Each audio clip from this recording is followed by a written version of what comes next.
He laughed when he slapped her. Everyone else went silent.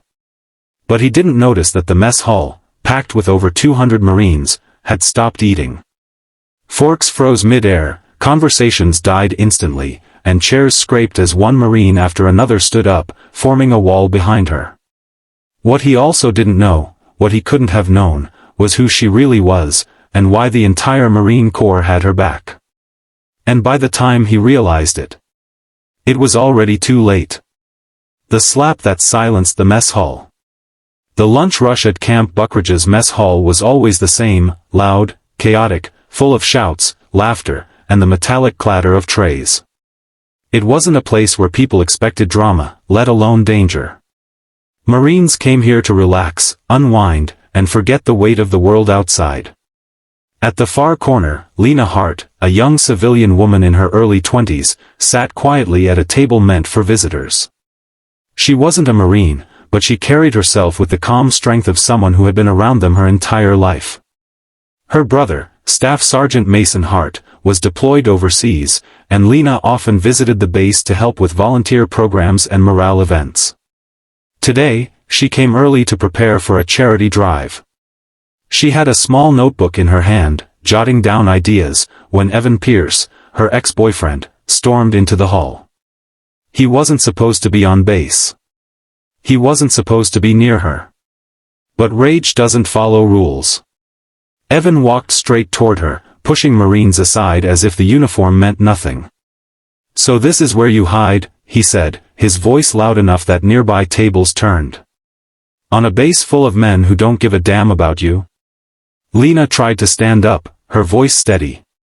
"Evan, you need to leave. You're not allowed here." But before she could finish, he grabbed her wrist, hard. Too hard. Lina winced. A sergeant at the next table rose to his feet. "Hey! Back off." Evan smirked. "Or what? You gonna call your little squad? I'm not scared of some jarheads." The words echoed across the hall. The sergeant's jaw tightened. Marines didn't like being poked, but they also didn't escalate unless they had to.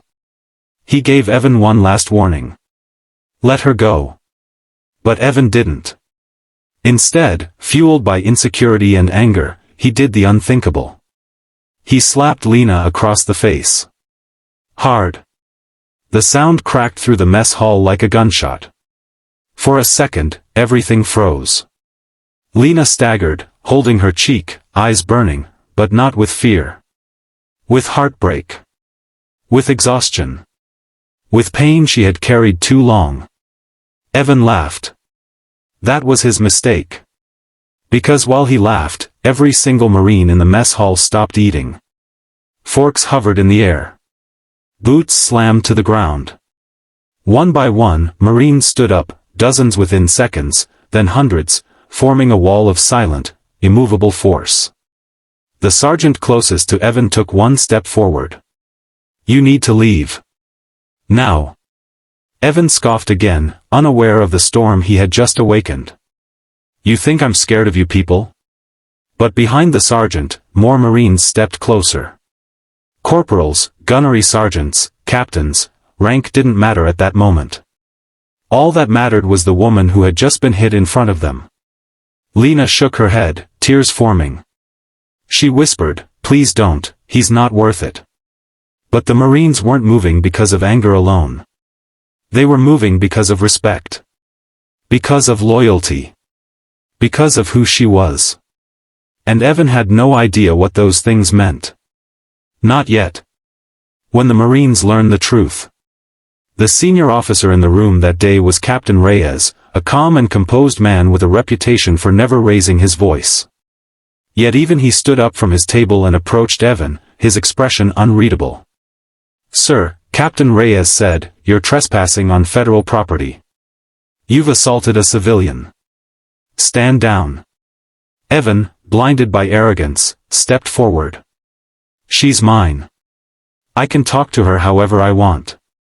That sentence alone sent a ripple through the Marines. A possessive claim. An admission of control. A threat that none of them took lightly. Captain Reyes didn't flinch. No. She's under our protection. Evan scoffed. Since when? Lina looked up slowly, her voice barely above a whisper. Since the day my brother died. Every Marine froze. The room felt like the air itself had been sucked out. Lina continued, her voice trembling but strong. Staff Sergeant Mason Hart. 3rd Recon. He died saving 2 Marines on deployment. Silence spread through the hall like a wave. Many had known Mason. Many had trained with him. Many owed him their lives. And Lina was his only family left. Evan's smirk faded as the meaning hit him. What does that matter? Captain Reyes took one slow breath. It means she's family to every Marine here. A corporal stepped forward. Mason took a bullet that was meant for me. Another Marine added, he saved my entire squad. A third whispered, we all owe him. Evan finally began to back up, realizing how small he looked in front of hundreds of Marines who now stood between him and Lina. But the story didn't end there. Lina stepped forward, placing a gentle hand on Captain Reyes' arm. Please. Don't hurt him. I just want him gone. Her voice, soft, steady, forgiving, was more powerful than any threat. Captain Reyes nodded and signaled to 2 MPs who escorted Evan out of the hall. Evan didn't resist. He didn't dare. Not after seeing an entire hall of Marines rise as one. As the MPs dragged him out, Lina shivered. Not from fear, but from release. A weight she had carried for years finally lifted. Captain Reyes sat her down. You're safe now. Always. Tears finally fell down her cheeks. Thank you. All of you. Every Marine around her bowed their head, not out of pity, but out of respect for the sister of a hero, a woman strong enough to endure so much pain and still stand. That day, the mess hall didn't return to normal noise for a long time. People sat quietly, thinking about sacrifice, about loyalty, about family. And Lina? She walked out of the mess hall with dozens of Marines walking behind her, not because she needed protection.